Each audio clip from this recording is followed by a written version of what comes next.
அதிர்ஷ்டம் ஜோதிட ராசி நேயர்கள் அனைவருக்கும் செந்தில் பாபுவின் வணக்கம். மார்கழி மாதத்திற்கான பலன்களை பார்க்க போகின்றோம். டிசம்பர் மாதம் 17ஆம் தேதியிலிருந்து ஜனவரி மாதம் 14ஆம் தேதி வரை உள்ள நாட்களுக்கான பலன்கள். இனி ராசிகளுக்கான பலன்கள்.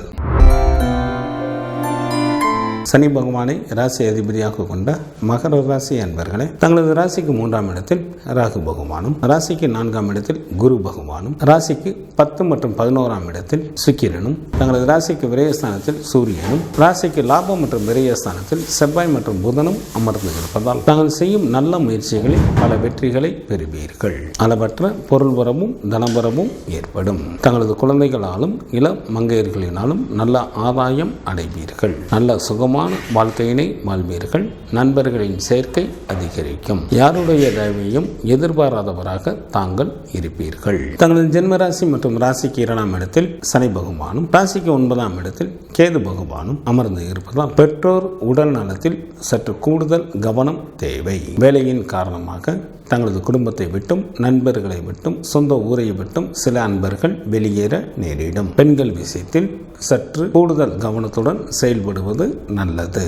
சில மகர ராசி அன்பர்களுக்கு பகைவர்களாலும் நோய்களாலும் சில இன்னல்களை சந்திக்க நேரிடும். கல்வி பயிலும் மாணாக்கர்கள் சற்று கூடுதல் கவனத்துடன் தங்களது படிப்பினை மேற்கொள்வது நல்லது. பெண்களுக்கு மாதத்தின் முற்பகுதியில் சற்று கூடுதல் கவனத்துடன் எந்த ஒரு காரியத்தையும் மேற்கொள்ள வேண்டும். இல்லையெனில் வம்பு வழக்குகளுக்கும் அவமானத்திற்கும் ஆளாக நேரிடும். மாதத்தின் பிற்பகுதியில் அதிகாரத்துடன் கூடிய பதவிகள் கிடைக்கும். தாங்கள் விரும்பிய பொருட்களை வாங்கி மகிழ்வீர்கள்.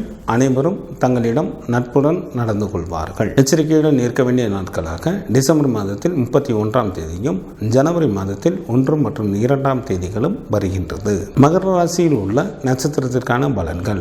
உத்திராடம் நட்சத்திரத்தில் பிறந்தவர்களுக்கு தங்களுக்கு பிடித்த ஆடை ஆபரணங்கள் வாங்குவீர்கள். சகல விதமான ஐஸ்வர்யங்களை பெற வாய்ப்புகள் உண்டு. செய்யும் தொழிலில் அதிகப்படியான லாபம் கிடைக்கும். செல்வமும் செல்வாக்கும் பெருகும். திருவோணம் நட்சத்திரத்தில் பிறந்தவர்களுக்கு இந்த மாதத்தில் மிகவும் எச்சரிக்கையுடன் யாரிடமும் பேச வேண்டும். இல்லையெனில் கலகமோ அல்லது மனஸ்தாபங்களோ ஏற்பட வாய்ப்புகள் மிக அதிகம். அபிட்டம் நட்சத்திரத்தில் பிறந்தவர்களுக்கு குடும்பத்தில் மகிழ்ச்சிகள் நிறைந்து காணப்படும். வெகு நாட்களாக திருமணம் முடியாமல் காலம் தாழ்த்தி கொண்டே இருந்தவர்களுக்கு திருமணம் கைகூடி வரும். விருந்து மற்றும் கேளிக்கை நிகழ்ச்சிகளில் கலந்து கொள்வீர்கள். மார்கழி மாதத்திற்கான சுப தினங்களாக டிசம்பர் மாதத்தில் 17, 20, 21, 26, 27, 28, 29 மற்றும் 30ஆம் தேதிகளும், ஜனவரி மாதத்தில் 5, 6, 7, 8, 9, 12 மற்றும் 13ஆம் தேதிகளும் ஆகும். சந்திராஷ்டமம் நிகழக்கூடிய நாட்களாக டிசம்பர் மாதம் 31ஆம் தேதி அதிகாலை முதல் ஜனவரி மாதம் 2ஆம் தேதி மாலை வரை சந்திராஷ்டமம் உண்டு. குலதெய்வ வழிபாடு தங்களது இன்னல்களை தீர்க்கும். துர்க்கை வழிபாடு தங்களுக்கு நன்மையை தரும். மார்கழி மாதத்திற்கான சுப முகூர்த்த தினங்கள். மார்கழி மாதம் 2ஆம் தேதி டிசம்பர் மாதத்திற்கு 18ஆம் தேதி திங்கட்கிழமையும், மார்கழி மாதம் 18ஆம் தேதி ஜனவரி மாதத்திற்கு 3ஆம் தேதி புதன்கிழமையும் சுப முகூர்த்த தினங்களாக வருகின்றது. மார்கழி மாதத்திற்கான விரத நாட்கள். சுக்லபட்ச சதுர்த்தி திதியானது ஜனவரி மாதம் 14ஆம் தேதி வருகின்றது. சுக்லபட்ச சஷ்டி திதியானது டிசம்பர் மாதம் 18ஆம் தேதி வருகின்றது. சுக்லபட்ச ஏகாதசி திதியானது டிசம்பர் மாதம் 23ஆம் தேதி வருகின்றது. சுக்லபட்ச மகா பிரதோஷமானது டிசம்பர் மாதம் 24ஆம் தேதி வருகின்றது. சங்கடகர சதுர்த்தி திதியானது டிசம்பர் மாதத்தில் 30 மற்றும் 31ஆம் தேதிகளில் வருகின்றது. கிருஷ்ணபட்ச சஷ்டி திதியானது ஜனவரி மாதத்தில் 1 மற்றும் 2ஆம் தேதிகளில் வருகின்றது. கிருஷ்ணபட்ச ஏகாதசி திதியானது ஜனவரி மாதம் 7ஆம் தேதி வருகின்றது. கிருஷ்ணபட்ச மகா பிரதோஷமானது ஜனவரி மாதம் 9ஆம் தேதி வருகின்றது.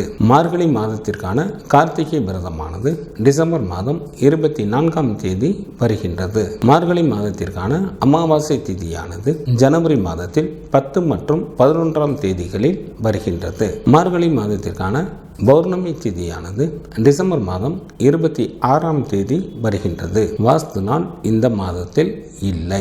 இந்த மாதத்திற்கான கிரகங்களின் நிலைகள். சூரியன் தனுசு ராசியில் அமர்ந்தும், குரு பகவான் மேச ராசியில் அமர்ந்தும், ராகு பகவான் மீன ராசியில் அமர்ந்தும், கேது பகவான் கன்னி ராசியில் அமர்ந்தும் பலன்களை வழங்குகின்றனர். செவ்வாய் டிசம்பர் மாதம் 27ஆம் தேதி வரை விருச்சிக ராசியில் அமர்ந்தும் டிசம்பர் மாதம் 27ஆம் தேதி இரவு முதல் தனுசு ராசியில் அமர்ந்தும் பலன்களை வழங்குகின்றார். புதன் ஜனவரி மாதம் 8ஆம் தேதி இரவு வரை விருச்சிக ராசியில் அமர்ந்தும் ஜனவரி மாதம் 8ஆம் தேதி இரவு முதல் தனுசு ராசியில் அமர்ந்தும் பலன்களை வழங்குகின்றார். சுக்கிரன் டிசம்பர் மாதம் 26ஆம் தேதி அதிகாலை வரை துலாம் ராசியில் அமர்ந்தும் டிசம்பர் மாதம் 26ஆம் தேதி அதிகாலை முதல் விருச்சிக ராசியில் அமர்ந்தும் பலன்களை வழங்குகின்றார். சனி பகவான் டிசம்பர் மாதம் 20ஆம் தேதி மாலை வரை மகர ராசியில் அமர்ந்தும் டிசம்பர் மாதம் 20ஆம் தேதி மாலை முதல் கும்பராசியில் அமர்ந்தும் பலன்களை வழங்குகின்றார். சந்திரன் திருவோண நட்சத்திரத்தில் அமர்ந்து பலன்களை வழங்க தொடங்குகின்றார்.